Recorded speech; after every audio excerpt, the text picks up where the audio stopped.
কি আশ্চর্য সমাপতন দেখুন। আজ যখন পশ্চিমবঙ্গ বিধানসভায় নবনির্বাচিত এই যে বিজেপি সরকার, যাকে বলা হচ্ছে সোনার বাংলার প্রথম বাজেট পেশ করছে, এবং সেই এমন একটি বাজেট, যে বাজেট মানে আপামর, সে যে কোনো রাজনৈতিক দল হোক, যে কোনো মানুষ হোক, তার প্রশংসায় পঞ্চমুখ হয়ে উঠছে। একদিকে যেমন আগামী দিনের যে সোনার বাংলা, সেই সোনার বাংলার গঠনের এক দিক নির্দেশ তৈরি হচ্ছে, রূপরেখা তৈরি হচ্ছে। ঠিক সেই সময়, কি আশ্চর্য, ঠিক সেই সময় তৃণমূল কংগ্রেস নামক দলটি মমতা বন্দ্যোপাধ্যায়ের হাতছাড়া হয়ে যাচ্ছে। এবং আরো আশ্চর্যের বিষয়, সেই দলটি রেজলিউশন পাশ করে ঘোষণা করে দিচ্ছে অভিষেক বন্দ্যোপাধ্যায়কে সেই দল থেকে বহিষ্কার করা হচ্ছে। খুব ছোটখাটো ঘটনা নয় কিন্তু এটা। তার কারণ এই সমস্ত ঘটনার সঙ্গে জড়িত থাকে আগামী রাজনীতির অসংখ্য কুটকেচালি, এবং যাকে বলা হয় রাজনীতিতে সম্ভাবনার শিল্প। এবং সেই সম্ভাবনাগুলো আগামী দিনে ঠিক কোথায়, কি এবং কি কি ঘটতে চলেছে, এই প্রশ্ন তো আমাদের মনের মধ্যে আসবেই আসবে। বন্দে মাতরম। নমস্কার, মানুষের ভাষায় আপনাদের সকলকে স্বাগত। আমি প্রবীর রায়চৌধুরী আপনাদের সাথে।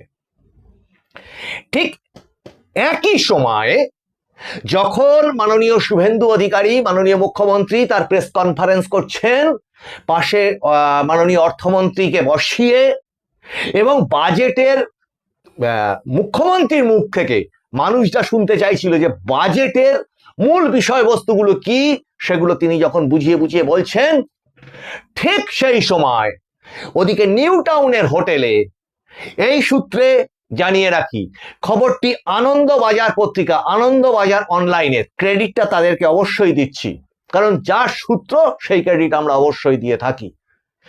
সেখান থেকে জানা যাচ্ছে কি, বাদে পরবর্তীতে আরো বিভিন্ন সূত্র জানা গেল, এবং আমাদের কাছেও তথ্যগুলো খুব পরিষ্কার হয়ে গেল। সেই নিউ টাউনের একটি বিশেষ হোটেলে, সেখানে বৈঠকে বসলো কারা? 60 জন তৃণমূল কংগ্রেসের টিকিটে জেতা বিধায়ক। তাদের নেতৃত্ব দিলেন বিধানসভার বিরোধী দলনেতা ঋতব্রত বন্দ্যোপাধ্যায়। আর কি, সেই বৈঠকে আরো উপস্থিত থাকলেন 78 জন, এখনো পর্যন্ত আমাদের কাছে আসা সংখ্যা 78 জন কলকাতা পুরসভার কাউন্সিলর বর্গ। কিন্তু এর থেকেও আরো বেশি অনেক কিছু চমক আছে।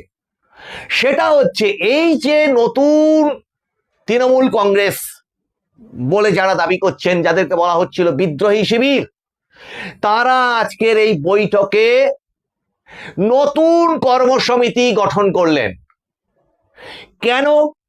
যে তৃণমূল কংগ্রেসের সংবিধানের 9 নম্বর ধারায় নাকি আছে যে প্রতি 3 বছর অন্তর এই বৈঠক ডাকতে হয়, কিন্তু 2022 সালের পরে সেই বৈঠক ডাকা প্রয়োজনই মনে করেনি তৎকালীন সেই তৃণমূল কংগ্রেসের যে সমস্ত কর্মসমিতিতে যারা ছিলেন। এখন সেই যুক্তিতে নতুন কর্মসমিতির বৈঠক, তাতে সকলের যোগদান, এবং সেই যোগদানের ফলবশত এই মুহূর্তে তৃণমূল কংগ্রেসের নতুন সভাপতি হলেন, বা ওদের যেটা শুনতে পাচ্ছি এখনো পর্যন্ত নতুন চেয়ারপারসন হলেন অরূপ রায় বিধায়ক, এবং সহসভাপতি হলেন ফিরহাদ হাকিম, অরূপ বিশ্বাস।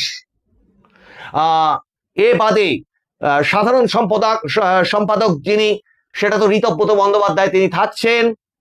তার সাথে সাথে এই সহসভাপতি এবং সাধারণ সম্পাদকদের মধ্যে আরো যে সমস্ত নামগুলো জানা যাচ্ছে, তাদের মধ্যে সাবিনা ইয়াসমিন আছেন এবং কোষাধ্যক্ষ আকরামুজ্জামান। এইটুকু পর্যন্ত এখনো পর্যন্ত জানা গেছে। এবং তারা রেজলিউশন নিয়ে যেটা করেছেন, সেটা হচ্ছে অভিষেক বন্দ্যোপাধ্যায়কে তৃণমূল কংগ্রেস, যেটা ওনারা যেহেতু কর্মসমিতির বৈঠক করেছেন, আমরা সাধারণ মানুষ, আমরা একটি পার্টির কর্মসমিতির বৈঠক হয়, সেই বৈঠকে নতুন রেজলিউশন নেওয়া হয়, এই সমস্ত তো আমরা জানি। নতুন নির্বাচিত সদস্যরা এক একটি পদ পান, এখন সেখানে সেই কর্মসমিতি সিদ্ধান্ত নিয়েছে অভিষেক বন্দ্যোপাধ্যায়কে সেই তৃণমূল কংগ্রেস থেকে বহিষ্কার করা হলো। এখন খেয়াল করে দেখুন, এই অভিষেক বন্দ্যোপাধ্যায় কিন্তু তৃণমূল কংগ্রেসের টিকিটে যেটা ডায়মন্ড হারবার সিট থেকে সাংসদ, 7 লক্ষ ভোটের মার্জিনে জেতা সাংসদ, ডায়মন্ড মডেলের সাংসদ, ডিজে বাজানোর হুমকি দেওয়া সাংসদ, শ্মশানে চুল্লি তৈরি করে দেবে বলে ঘোষণা করা হুমকি দেওয়া সাংসদ, এবং এই যে বিধায়করা এই মুহূর্তে যেখানে মিলিত হয়েছেন, সেই বিধায়কদের দ্বারা অভিযোগ যে সইজাল কাণ্ড, বিধানসভায় বিরোধী দলনেতা নির্বাচনের ক্ষেত্রে সইজাল কাণ্ডের অন্যতম অভিযুক্ত। এ বাদে আরো এফআইআর এর তো কোনো সীমা পরিসীমা নেই। সদ্য মাটি চুরি কাণ্ডে এফআইআর হয়েছে, সদ্য বিজেপি নেতা ববি দাস, তিনি আরো একটি আমফানের ত্রাণ দুর্নীতিতে 250 কোটি টাকার দুর্নীতিতে সেখানে এফআইআর হয়েছে, উত্তরবঙ্গে এফআইআর হয়েছে, মধ্যবঙ্গে এফআইআর হয়েছে, ডিজে বাজানোর হুমকি দেওয়া নিয়ে এফআইআর হয়েছে। সেগুলো সব কটা হাজিরা তিনি যেমন দিয়েছেন, তেমনি শিক্ষক নিয়োগ দুর্নীতি, কয়লা দুর্নীতি, বালি পাচার দুর্নীতি, মানে এ বাদে আরো এর সঙ্গে জড়িত যে সমস্ত অন্যান্য খুচরো দুর্নীতিগুলো ওর সঙ্গে লিঙ্কড, সেগুলোতেও তিনি অভিযুক্ত। 1400 পাতার একটি চার্জশিটে তার নাম জনৈক অভিষেক বন্দ্যোপাধ্যায় বলে এসেছে এবং তদন্ত চলছে। আগামী দিনে আরো হাজিরা হবে কি হবে না বলে আমরা জানতে পারছি যেটুকু, যে হতে পারে। এখন এই যে ব্যাপারটা, তার মাঝখানে আরো একটি জিনিস ঘটে গেছে, সেটা হচ্ছে তৃণমূল কংগ্রেসের ফান্ড। ওই গতদিন যেটা আপনাদেরকে বলছিলাম এপিসোডে, সেটা 2000 কোটি অথবা 850 কোটি।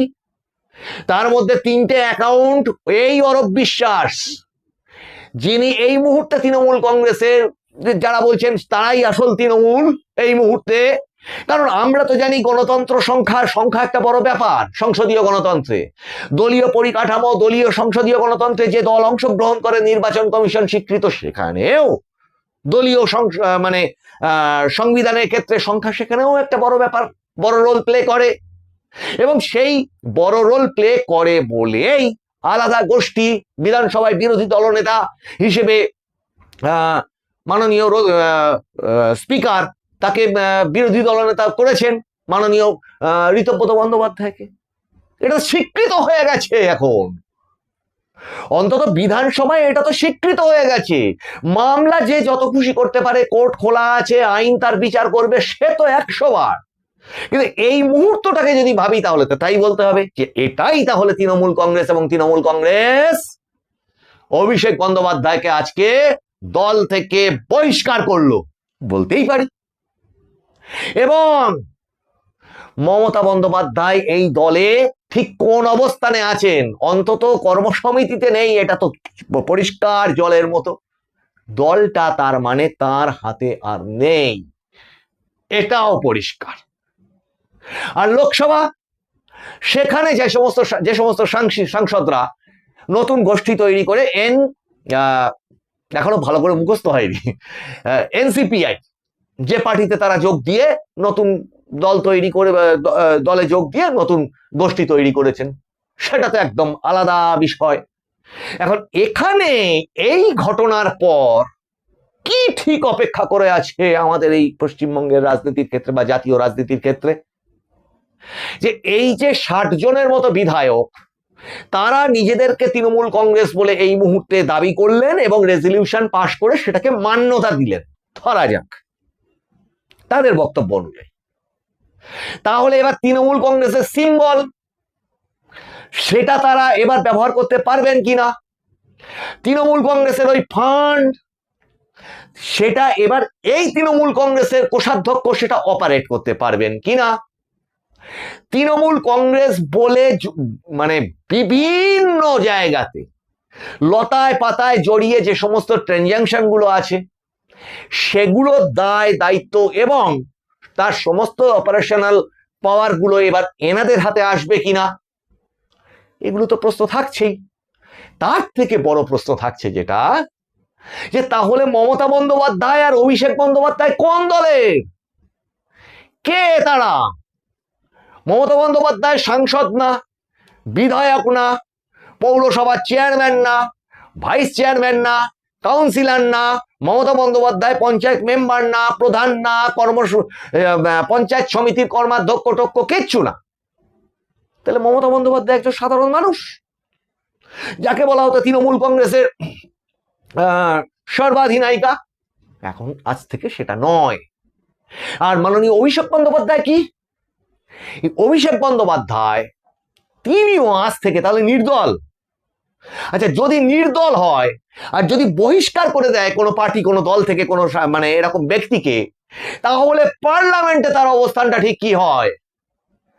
এক তো তার যে সম্পত্তিগুলোতে নোটিশ পড়েছে পুরসভা থেকে, কলকাতা পুরসভা থেকে নোটিশ পড়েছে তার নামের সম্পত্তি হিসেবে, লিপস অ্যান্ড বাউন্সের সর্বাধিনায়ক হিসেবে, এবং যে সম্পত্তির তথ্যগুলো কিন্তু আমাদের কাছে এখনো পর্যন্ত যা জ্ঞাতব্য তথ্য, তিনি লোকসভায় যখন কন্টেস্ট করেছিলেন তার যে এভিডেভিট সেখানে স্থাবর সম্পত্তি হিসেবে এগুলো দেখানো নেই। আর যদি ইলেকশন পিটিশন হয় ওই ডায়মন্ড মডেলের ভোট লুট নিয়ে, যেটা আমাদের কাছে খবর যে অলরেডি পেন্ডিং আছে একটা মামলা মাননীয় ববি দাসের, তাহলে সব শেষ পর্যন্ত এই অভিষেক বন্দ্যোপাধ্যায় পার্লামেন্টে ঠিক কোথায় বসবেন, অথবা আদৌ বসতে পারবেন কি? একে তো মামলা মোকদ্দমা এফআইআর ঘিরে ধরেছে। এখন ধরা যাক একটা কাল্পনিক একটা অংশ, এই অবধি হয়ে এপিসোডটা একটু সেমিকলন দিয়ে রাখলাম। এবার আসুন আর একটা জায়গাতে, যে ডিজে ব্যানার্জি, এই ডিজে ব্যানার্জি যাদের এনার্জি ছিল, সেই এনার্জি সম্পন্ন মানুষজন যারা গলিতে গলিতে বিভিন্ন জায়গায় গালে হাত দিয়ে এখনো তারা ওই ডিমের আস্বাদ পাননি, এরকম মানুষজন, তারা তাহলে কি? একজন মানুষকে যদি সে খুব তৃণমূল করত, তাকে যদি এবার জিজ্ঞাসা করা হয় তুমি কোন দল এখন করো, একটু সুধী দর্শকবৃন্দ, রাষ্ট্রবাদী মানুষজন যারা এই বিজেপিকে সমর্থন করে ক্ষমতায় আসতে সাহায্য করেছেন, তারা এই মানুষগুলোকে এবার জিজ্ঞাসা করুন তো, বাপু তুমি এবার কোন দলের? উত্তরটা শোনার জন্য তো আমরাও অপেক্ষা করে আছি, কারণ একটা কোনো উত্তর তো তাদের দিতে হবে। আর যে যত কৌশল করুক না কেন, যতই কড়া নাড়ুক না কেন, এটুকু অন্তত বোঝা যায় অন্যান্য রাজ্যের একটি সর্বভারতীয় পৃথিবীর বৃহত্তম রাজনৈতিক দল, সে ভারতবর্ষের অন্যান্য রাজ্যগুলোতে ঠিক যেভাবে তার সংগঠনকে চালায়, এই পশ্চিমবঙ্গে যে তার ব্যতিক্রম ঘটে যাবে তা নিশ্চয়ই নয়।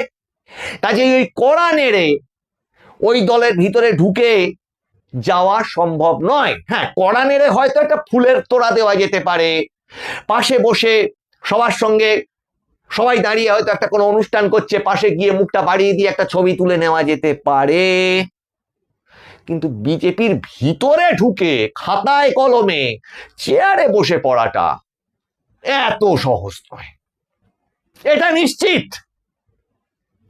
তাহলে এদের অস্তিত্বটা ঠিক কি এই মুহূর্তে?